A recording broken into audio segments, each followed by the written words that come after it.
Isinagawa kaninang umaga ang send-off ceremony para sa mga pulis na magbabantay sa seguridad sa mga polling precinct sa Pangasinan sa darating na eleksyon. Ayon sa Pangasinan PPO, mahigit sa 2,400 na mga pulis ang idineploy upang matugunan ang 2 pulis sa bawat polling precinct. Nagdagdag din ang puwersa mula sa regional headquarters.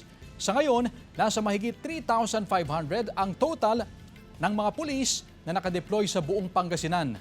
Karagdagang pulis ang itinalaga sa 8 lugar na nasa yellow category areas of concern. Kabilang na mga bayan ng San Quintin, Binmalay, Sual, Mangaldan, Malasiki, Aguilar at mga lungsod ng Urdaneta at Dagupan. Lahat po yan na dapat ma-deploy din po sila para tulungan natin yung ating mga kapulisan na nagbabantay sa mga polling centers. Dahil kung iasa natin sa kanila lahat ang security, ay kakapusin tayo ng tao.